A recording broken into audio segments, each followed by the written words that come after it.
La prospection se numérise. Un chiffre le prouve. Selon une étude réalisée par l'entreprise américaine Gartner, d'ici à 2014, un collaborateur sur 5 fera des réseaux sociaux le hub de ses communications professionnelles. Et oui, en 2012, fini le porte-à-porte et le phoning traditionnel. Aujourd'hui, le commercial doit savoir identifier sur le web ses futurs clients et animer sa communauté de clients fidèles. Il existe pour cela de nombreux outils permettant de gérer efficacement sa prospection et toucher les bonnes personnes au bon moment. Alors ces outils ne sont autres que des réseaux sociaux. Parmi les plus connus, il existe LinkedIn, Viadeo, Twitter, mais il existe aussi des réseaux sociaux spécialisés, The Base ou Salseo. Alors comment les utiliser correctement? Comment vos commerciaux optimisent-ils leur prospection et leur revenus grâce aux réseaux sociaux? Réponse avec Cyril Bladier. Bonjour Cyril Bladier. Bonjour. Donc vous êtes directeur de Business Online et expert LinkedIn. Oui. Et puis Frédéric Pichat qui est le président et fondateur de The Base. Bonjour. Bonjour, enchanté. Alors The Base justement, avec plus de 1,3 million de contacts professionnels exportables à la demande, thebase.com est le premier annuaire, premier service d'annuaire de société et de contact en France. Comment cela fonctionne-t-il? Alors, comme vous l'avez dit, effectivement, c'est le premier annuaire d'entreprise et de contacts de décideurs en France. Hein. C'est 1 million de sociétés, 1,3 million de décideurs, avec coordonnées nominatives. C'est important pour notamment les contacter.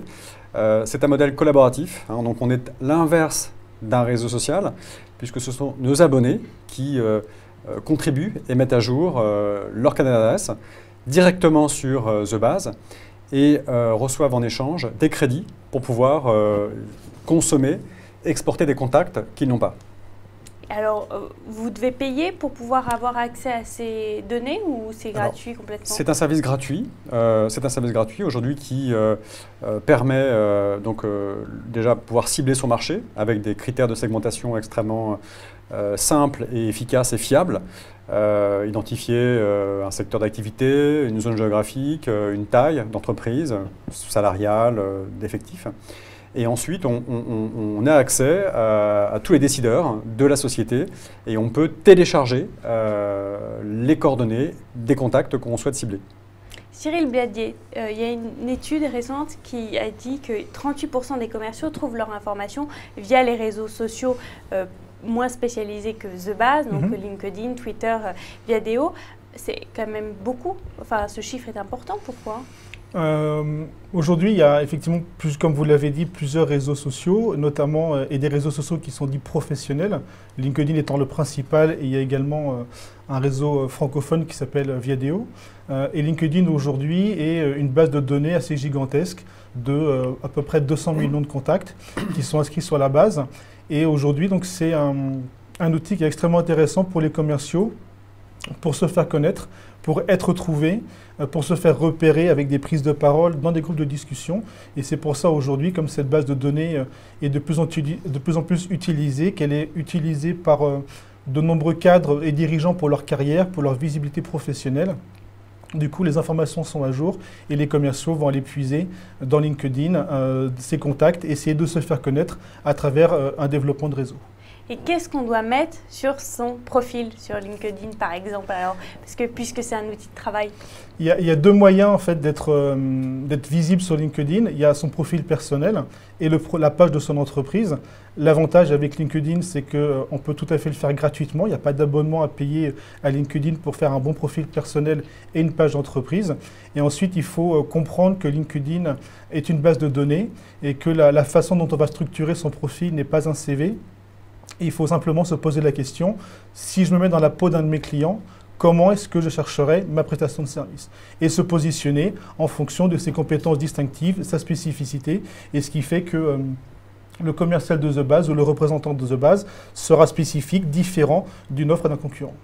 82% des commerciaux se sentent dépassés un peu par toutes ces informations, justement sur LinkedIn, Viadeo qu'il peut trouver. Grâce à The Base, il ne peut pas être dépassé, c'est clair, c'est précis. Alors nous, on a fondé notre modèle sur la collaboration. C'est un outil collaboratif, c'est-à-dire que vous connaissez le directeur marketing de la société X, vous l'ajoutez, vous gagnez des crédits et en échange, vous collectez le directeur marketing de la société Y. Donc là, on est dans le troc. Hein, donc là, il n'y a pas plus simple que le troc. On n'est pas dans la technologie. Et ce qu'on propose en échange, c'est de la fiabilité de l'information, une information qui est exacte, qui est vérifiée. Hein. The Base garantit quasiment 100% de fiabilité de ces informations qui sont proposées grâce à une technologie, un traitement d'information, un algorithme assez complexe et qui permet de fiabiliser l'information. Et là, effectivement, on est sur un outil extrêmement simple. On est sur une base de données de contacts, de marketing qu'on peut utiliser pour ces opérations de marketing, d'emailing ou de prospection.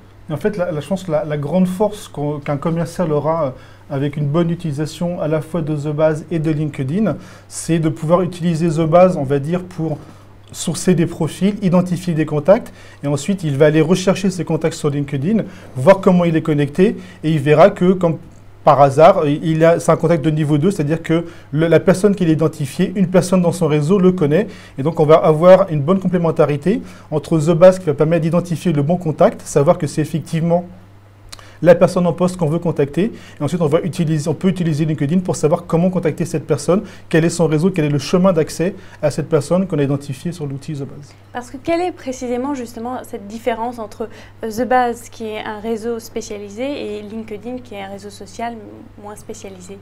LinkedIn va être très ouvert. LinkedIn va être sur du déclaratif personnel. On peut être tenté de jouer de mettre qu'on est toujours en poste alors qu'on n'est plus en poste. Et ce que va apporter The Base, c'est, d'après ce que disait son président, c'est une information fiable, à jour, fraîche, disponible.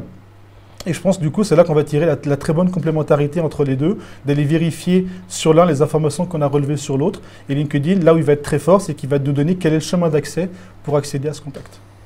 Et vous vérifiez les informations, mais il y a, comme vous l'avez dit tout à l'heure, mais il y a beaucoup des gens qui mettent des faux contacts, ça arrive? Alors effectivement, donc, le biais entre guillemets du modèle collaboratif, hein, donc, je rappelle un modèle un peu équivalent à Wikipédia, hein, donc on communique de l'information peut être mauvaise. Hein, donc ça c'est effectivement le risque hein, qu'on peut avoir. C'est à vous donc de la vérifier. Ça nous incombe effectivement de vérifier l'information. Donc c'est ce que je vous présentais tout à l'heure. Donc on a mis en place un processus de traitement, de vérification assez drastique qui s'appuie à la fois sur la qualité de la source, donc la personne qui contribue, donc on va noter sa crédibilité, et aussi sur la quantité de confirmations qui sont faites sur ce même contact qui a été ajouté. En d'autres termes, j'ajoute un contact, en fonction de ma crédibilité qui m'est octroyée et en fonction des confirmations qui sont faites par d'autres contributeurs, eh bien l'information est annoncée et réputée bonne. Si ce n'est pas suffisant, si l'information ne nous paraît pas suffisamment fiable, alors nous, on se charge de la fiabiliser et de la contrôler avec nos process internes. Et quant à LinkedIn, effectivement, je disais que le profil personnel et la page entreprise étaient la base de l'outil, c'est la base de la présence, mais il ne suffit pas d'avoir une bonne base, encore faut-il se faire connaître. Et là, ce qu'on va utiliser sur LinkedIn, ce qui fait vraiment la puissance et le retour sur investissement de l'outil, c'est tous les nombreux groupes de discussion où on va pouvoir se présenter, exposer son expertise, donner des conseils à d'autres pour recevoir en retour des appels, des contacts, etc. Et c'est vraiment cette participation active dans le réseau, dans les groupes, qui fait la richesse de l'outil et qui fait que la semaine dernière, par exemple, j'ai reçu 3 appels entrants suite à mes prises de position dans différents groupes de discussion. Donc ne pas se limiter uniquement à ces profils, mais aller également travailler sa visibilité à travers les nombreux groupes.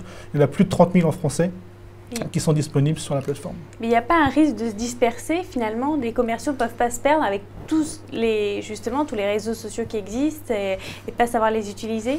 En fait, la bonne démarche sur les réseaux sociaux, c'est pas de se dire j'ai entendu parler de Facebook, je vais aller sur Facebook. Ah tiens, Pinterest vient de sortir, je vais aller sur Pinterest. Ah bah tiens, LinkedIn, c'est bien, j'allais sur LinkedIn. Non, il ne faut pas mettre la charrue avant les bœufs. Il faut se poser les bonnes questions. Où sont mes clients? Où sont mes contacts? Où sont mes partenaires? Aller sur le réseau où on va les trouver, être présent et développer sa visibilité là où ils sont, en fonction de sa stratégie et non pas en fonction du dernier outil à la mode. Je crois que la grande différence entre un réseau social type LinkedIn et notre outil The Base, c'est que nous proposons un vrai outil marketing aussi. On est capable, à partir de l'application The Base, d'identifier son marché. C'est un outil de définition de marché, de ciblage, à partir des critères que je vous ai énoncés tout à l'heure, donc soit de taille, d'effectifs, de secteur d'activité et même d'entreprise, avec des informations qui sont issues de sources officiels, donc des comptes annuels qui sont diffusés chaque année, etc. Donc ça, c'est une information qui est, d'un point de vue marketing, extrêmement précieuse pour segmenter son marché. Après, on identifie un volume de personnes qui permet de, entre guillemets, travailler sur un marché et dans la masse. LinkedIn, à l'inverse, c'est un peu la pêche à la ligne, et nous, c'est un peu plus le filet, entre guillemets. Donc la pêche à la ligne, où on va identifier la personne et se mettre en relation avec elle pour engager la discussion. Tout à fait. Nous, on est vraiment dans l'approche directe, on est sur du marketing, on est sur de l'information qui permet de mener des opérations de masse. Et d'aider les commerciaux dans leur travail. Et d'aider les commerciaux, bien sûr, dans leur travail de tous les jours. Mais un bon commercial n'a pas besoin que de ces outils. Ces outils sont une aide, mais il ne faut pas se fier qu'à ces outils. Aujourd'hui, moi, très concrètement, les réseaux sociaux, j'ai créé ma structure il y a 3 ans. C'est à peu près 30% de mon business, à travers les blogs, Twitter, LinkedIn, Facebook, etc. Et tout le reste, c'est du networking classique, du réseautage, de la recommandation. Moi, 70% de mon business, c'est de la recommandation. Les 30% restants, c'est tout l'univers des réseaux sociaux. Vous faites le même constat, que c'est bien d'avoir un réseau social comme The Base, comme LinkedIn, mais un bon commercial aussi doit avoir du talent, doit avoir du bagou pour... Oui, alors il faut être intelligemment paresseux. Et utiliser tous les outils. Vous savez, le métier de commercial, c'est un métier d'allocation de ressources. C'est-à-dire que la journée, elle dure 8-10 heures en fonction de la durée de travail. Il faut optimiser son temps. Donc, il y a des outils qui sont des vrais raccourcis pour bien faire son travail. Donc, LinkedIn en fait partie. On en fait aussi partie dans une autre mesure. Mais ça suffit pas. Non, ça suffit pas, effectivement. Merci Cyril Bladier. Donc, je répète, vous êtes directeur de Business Online et expert de LinkedIn, et Frédéric Pichat, président et fondateur de The Base. Merci. Merci.